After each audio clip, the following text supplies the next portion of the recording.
we have decided that Ukraine must know that Kherson region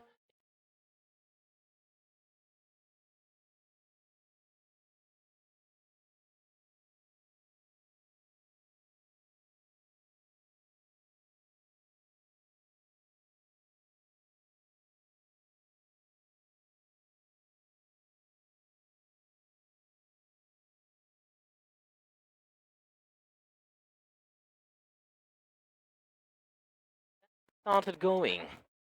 So we uh, really were happy that many people came into this performance. Those people who are IDPs from Kherson Oblast, because every day it's more and more difficult to escape the Kherson region because they have to undergo the searches, body searches, and intimidation, and it is scary. So they came in and they had posters. We didn't expect that, but it was really nice that a piece of Kherson region is here, and it's nice and bright. And this is how the performance started.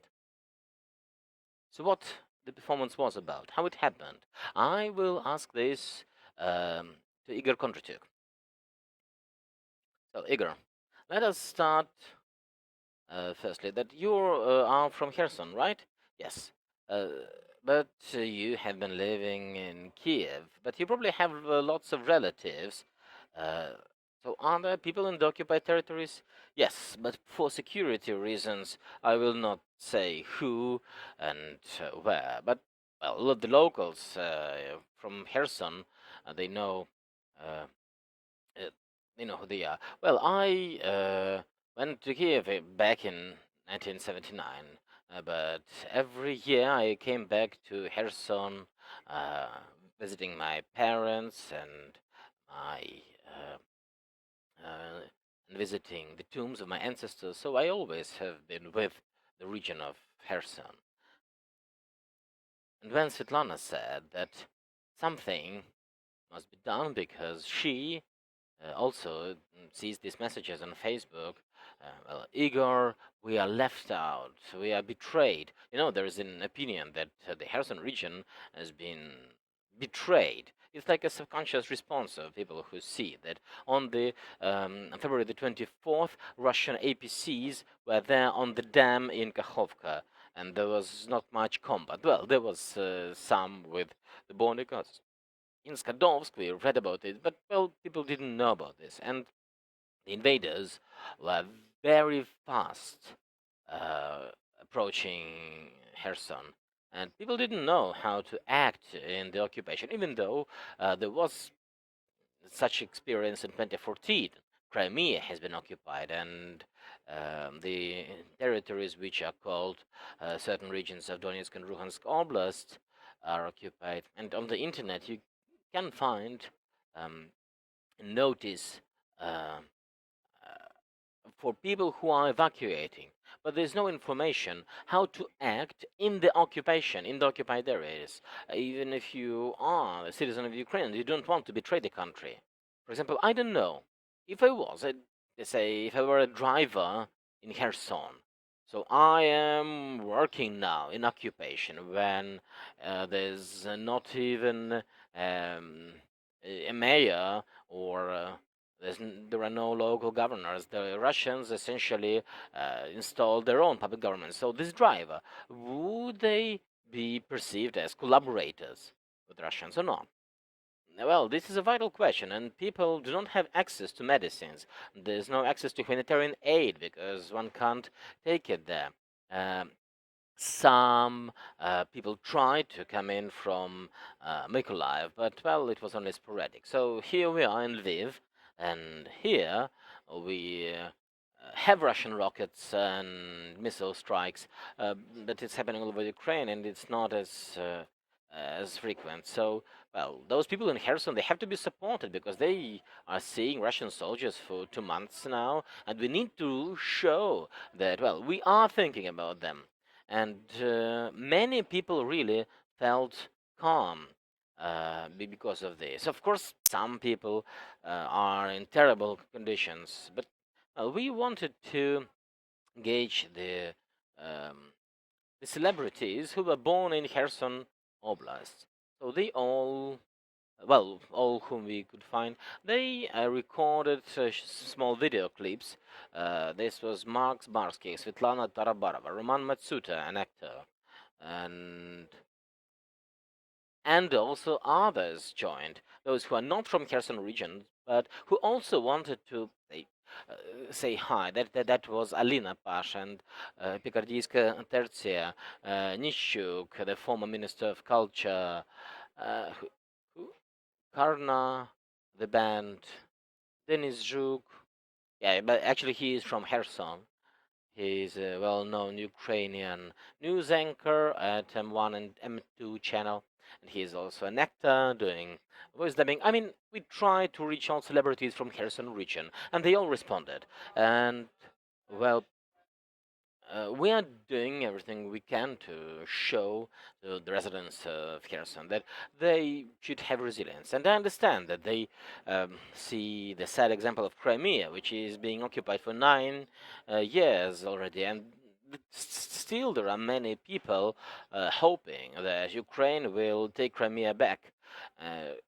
And, well, we can only pray the Ukrainian army does that. And we also pray and yeah, I wanted actually to ask about those locals in Kherson and people who are taking to the street, who want to show that they are with Ukraine in the occupied Kherson.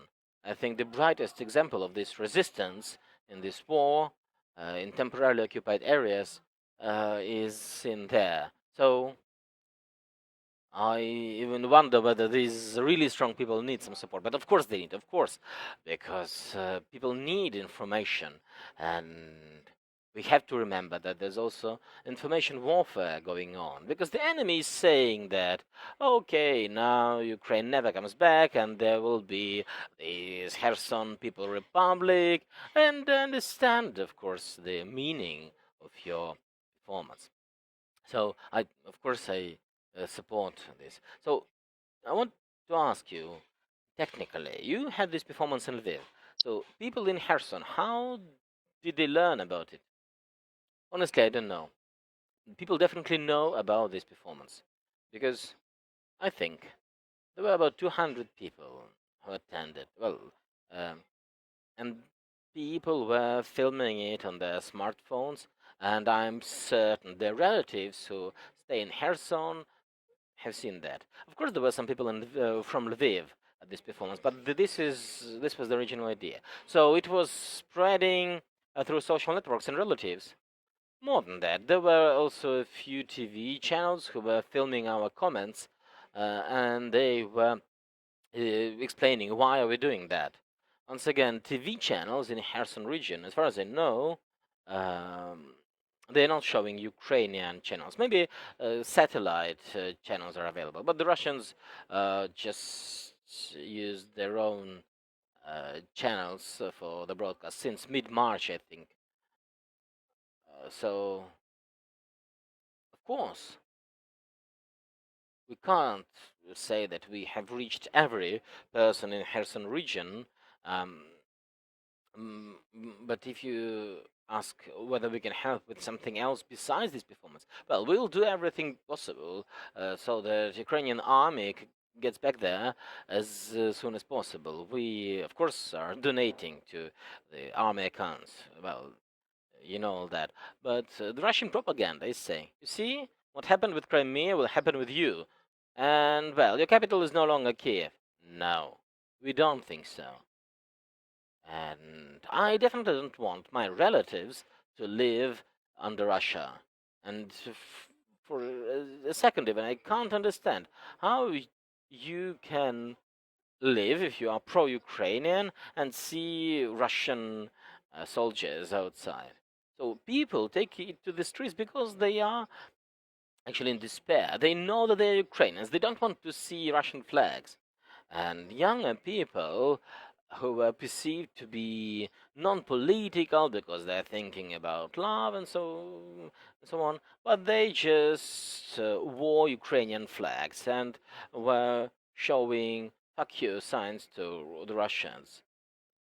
And they were there to show to the Russians that nobody expects them, nobody is waiting for the Russians there. And Kherson actually is not Crimea. Maybe it's not politically correct, but I mean, Kherson region, I think, has purely Ukrainian mentality. Yeah, some people might say that, oh yeah, I was in Kherson, they speak Russian in Novakhovka and Genichsk, but no, I can tell responsibly. I've been traveling around the country, and I come from Kherson, and I am certain that it's a different content. Occupying Kherson and turning it into Russia, well, it would take like 30 years of occupation to turn it into Russia, so we hope we win faster. I do hope it happens faster. So we did everything we could to show to residents of Kherson that we pray for you. And well, of course it's difficult to resist there if you don't have weapons. So we can only hope that army helps. So I don't know what else we could do. Of course we are helping to relatives. We are also trying to send money. Previously, it was easier. People could just withdraw money in ATMs, but now Ukrainian ATMs are no longer available. And previously, there were some schemes through petrol stations, but now it also was. Uh, uh, it's not available. I can't send humanitarian aid because there's no delivery service there. So. Of course, it's difficult to provide some other support. So I can only hope that Kherson holds strong. You are not left for good. Soon you will see Ukrainian flags, and it's only the matter of when. I hope it comes as soon as possible. Igor, do you have an idea to continue these performances? Well, ideas. Sveta says yes. I didn't even think about this, but any performance they think of course, we'll organize it. For example, when we were doing this performance, if we knew how we can send something to Kherson, we probably would raise funds. But I don't know this mechanism, so we didn't know. Now, bank transfers, well, they still are available, but probably it will be cut soon.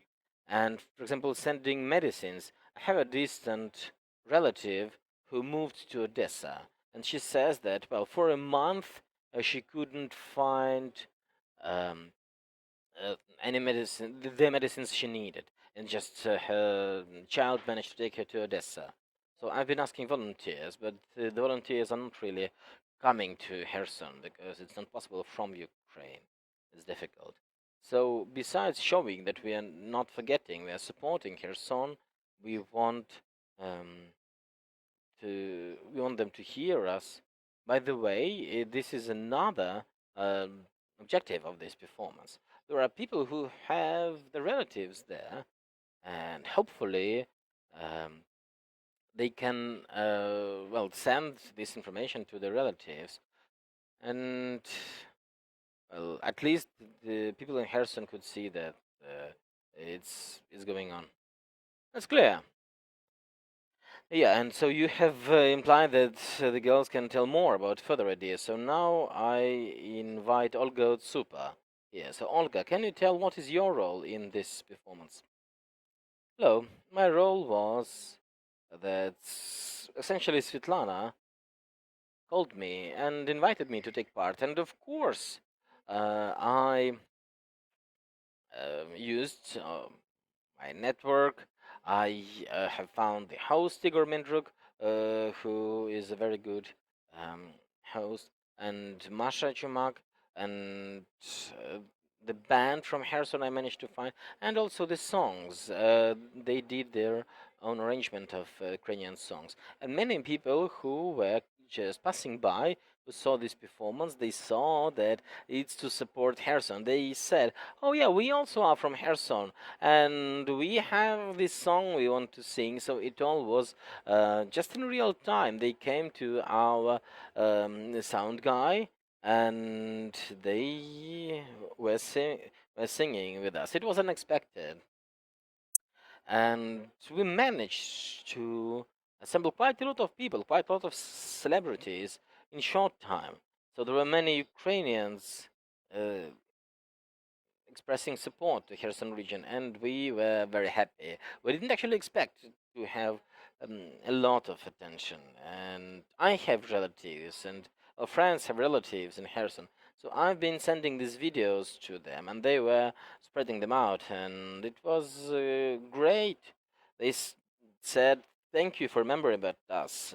We know for sure that we are not left alone." As Igor said, people who came to a performance were not only from Kherson, and I'm confident that all Ukraine is now supporting, is now rooting for Kherson.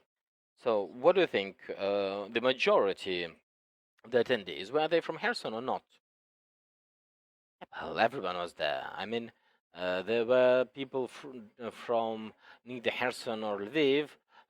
Some people from Kharkiv were definitely there. But in any case, uh, all of them visited Kherson at least once, even on their way to the seaside, and they all were so nostalgic talking about Kherson. Many people like Kherson, even though it's a small city, but it's nice, a nice southern city, and even non-locals are very saddened and they feel nostalgic. They certainly want to come back to Kherson, and I'm confident that we are coming back, and we will do a great deal of festivals and concerts there. I understand very well, because for me, yeah, I have visited Kherson and other cities in Kherson Oblast quite a lot. I have many personal memories, so I think these memories are holding everyone and to keep us attached to our land. So, do you have any ideas to extend this performance, to change the format, or to repeat? Well, in any case, we have this wish, but we don't know about the format. Svetlana probably already has the idea, and she will tell more. And me and Igor, we definitely will come together. Maybe it will be a bigger event. Yeah, right? We'll engage more. Uh, People will have more preparation, and we all really are willing to do that. And Lviv has been supporting us greatly, so I think together we'll do it maybe even several times.